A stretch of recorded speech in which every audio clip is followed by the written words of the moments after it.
നമസ്കാരം. ഇന്ന് വളരെ ഇൻട്രസ്റ്റിംഗ് ആയിട്ടുള്ള ഒരു പ്രോവർബ് ഞാൻ കാണാനിടയുണ്ടായി. അതൊരു ആഫ്രിക്കൻ പ്രോവർബാണ്.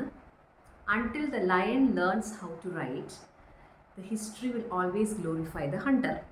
അതായത് സിംഹത്തിന് എഴുതാൻ കഴിയാത്തത് കൊണ്ട് അല്ലെങ്കിൽ എഴുതാൻ പഠിക്കുന്നത് വരെ അതിൻ്റെ ഹണ്ടറിനെ ഗ്ലോറിഫൈ ചെയ്തായിരിക്കും നമ്മുടെ ചരിത്രം എപ്പോഴും. അതായത് നമ്മൾ എപ്പോഴും ഒരു വിജയഗാഥ കേൾക്കുമ്പോൾ അല്ലെങ്കിൽ ഒരാളുടെ ലൈഫ് നമ്മളൊരു എക്സാമ്പിളായിട്ട് കാണുമ്പോൾ അയാൾ വിജയിയാണ് എന്ന് നമ്മൾ മനസ്സിലാക്കുമ്പോൾ നമ്മൾ ആ വിജയിയുടെ ഭാഗം മാത്രം അഥവാ അയാളുടെ സ്റ്റോറിയുടെ സൈഡ് മാത്രമാണ് പലപ്പോഴും ചിന്തിക്കാറുള്ളത്. തോറ്റുപോയ ഒരു വ്യക്തിയുണ്ട്, അയാളെപ്പറ്റി ആരും പറയാറില്ല, അയാൾ എപ്പോഴും ഒരു തോൽവിയാണെന്നുള്ള രീതിയിൽ നമ്മളങ്ങ് കളയും. പക്ഷേ ശരിക്കും നമ്മൾ ഈ പറഞ്ഞ ഈ സിംഹം എന്ന് പറയുന്നത് മനുഷ്യൻ പറയുന്നത് കാട്ടിലെ രാജാവാണ് എന്ന് മനുഷ്യൻ തലപ്പാവ് കൊടുത്തിട്ടുള്ള ഒരു മൃഗമാണ്. ഭയങ്കര മജസ്റ്റിക് ആണ്.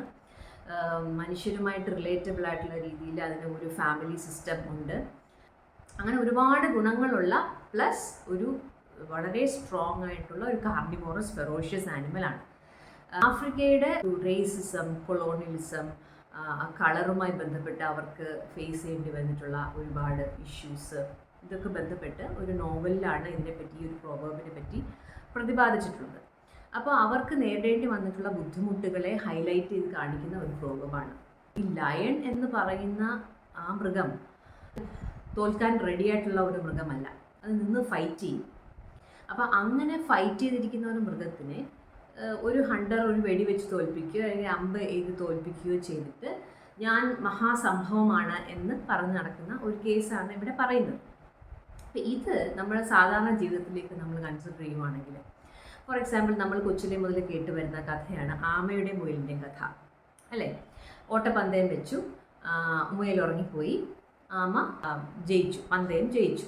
ആമ എന്താണ് അതിൻ്റെ ഗുണപാഠം എന്ന് ഞാൻ കുട്ടികളോട് ചോദിക്കുമ്പോൾ അവരെല്ലാവരും പറയുന്നത് കഠിനാധ്വാനം ചെയ്താൽ നമുക്ക് വിജയത്തിലേക്ക് എത്താൻ സാധിക്കും.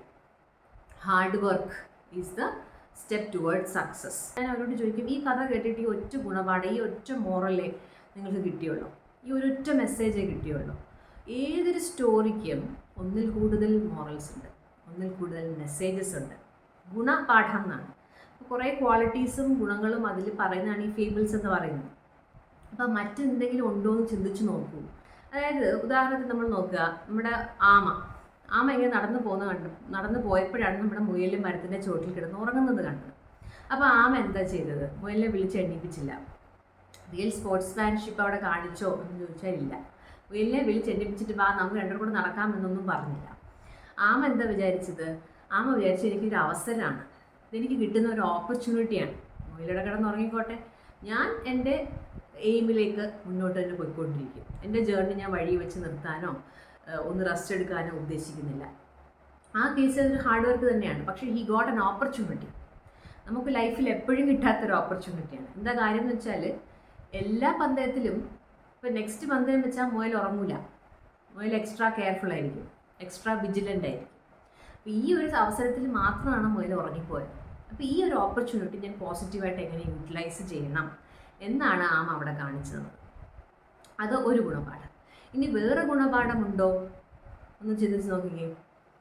അതായത് മുയലിൻ്റെ സൈഡിൽ നിന്ന് ചിന്തിച്ചാൽ മുയൽ എന്താ ചെയ്തത്? മുയൽ അതിൻ്റെ ഒപ്പണൻറ്റിനെ വളരെ ലൈറ്റായിട്ട് കൺസിഡർ ചെയ്തു.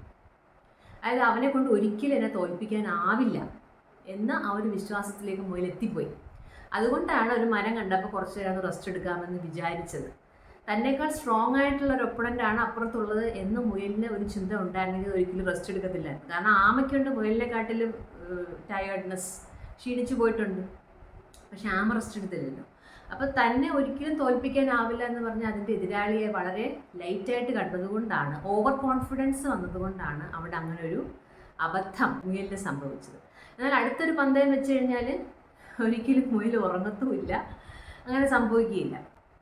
മറ്റൊന്നെന്ന് പറഞ്ഞാൽ നമ്മൾ ഒരു കാര്യത്തിനും ഓവർ കോൺഫിഡൻ്റ് ആകാൻ പാടില്ല. ഒരാൾ ഉറങ്ങിക്കിടക്കുന്നു, ആ ഉറങ്ങിക്കിടന്ന മുയലിനെ വേറൊരു മുയലിനും ഓടിത്തോപ്പിക്കാവുന്നതല്ലേ ഉള്ളൂ. ഉറങ്ങിക്കിടക്കുന്ന മുയലിനെ ഒരു ഒച്ചിനും ഓടിത്തോപ്പിക്കാവുന്നതല്ലേ ഉള്ളൂ, നടന്ന് തോപ്പിക്കാവുന്നതല്ലേ ഉള്ളൂ, അല്ലേ?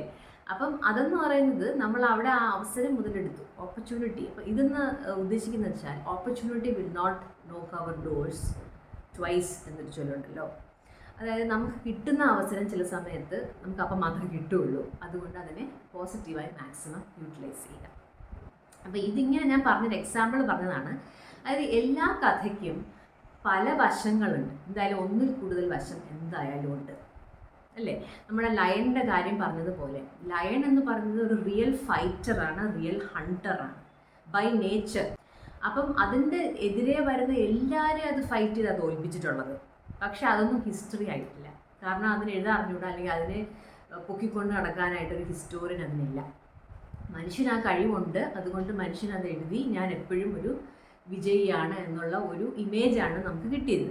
ഇങ്ങനെയുള്ള ആളുകൾ നമ്മുടെ ജീവിതത്തിലും ഉണ്ടാവും.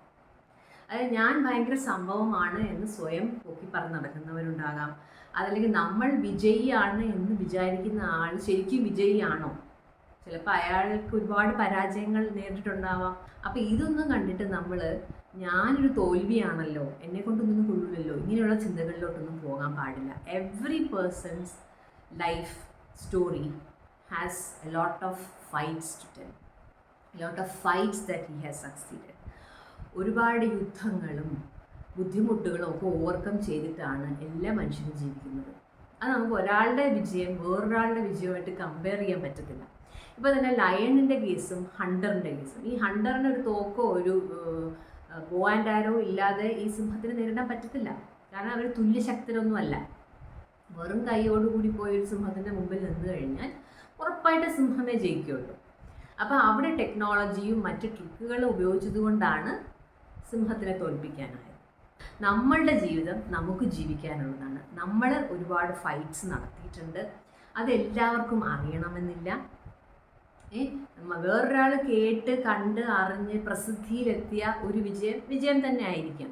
പക്ഷേ നമ്മൾ ഫൈറ്റ് ചെയ്തിട്ടുള്ള ജേർണീസ്, ബാറ്റിൽസ്, അവിടെ നമുക്ക് കിട്ടിയിട്ടുള്ള വിജയം, അതും വിജയം തന്നെയാണ്. അതിനെപ്പറ്റി ഒരു പുസ്തകം എഴുതപ്പെട്ടോ പെട്ടില്ല എന്നുള്ളതല്ല അടുത്ത വിഷയം. നമ്മളത് പേഴ്സണലി സെൽഫ് അവെയർ ആയിരിക്കുക. ഞാനും കുറേ ബാറ്റിൽസ് ഫൈറ്റ് ചെയ്തിട്ടുണ്ട്, ഞാനും കുറേ ബാറ്റിൽസ് ജയിച്ചിട്ടുണ്ട്. എല്ലാവർക്കുമുണ്ട് കുറേ കഥകൾ പറയാനായിട്ട്. ആ കഥകൾ കേൾക്കാനുള്ള ചെവി കൊടുക്കുക. അപ്പോൾ നമ്മുടെ കഥകളും ആരെങ്കിലുമൊക്കെ കേൾക്കുക. സ്ഥായിയായ വിജയമോ പരാജയമോ ഇല്ല. ഒരിടത്ത് പരാജയപ്പെട്ടയാൾ മറ്റു പല സ്ഥലങ്ങളിലും വിജയിച്ചിട്ടുണ്ടാകും. അതുപോലെ ഒരിടത്ത് വിജയിച്ചയാൾ മറ്റു പലരുടെയും മുമ്പിൽ പരാജയപ്പെട്ടിട്ടും ഉണ്ടാകും. ഓർക്കുക, എല്ലാ കഥയ്ക്കുമുണ്ട് ഒരു മറുപുറം. Every story has another side.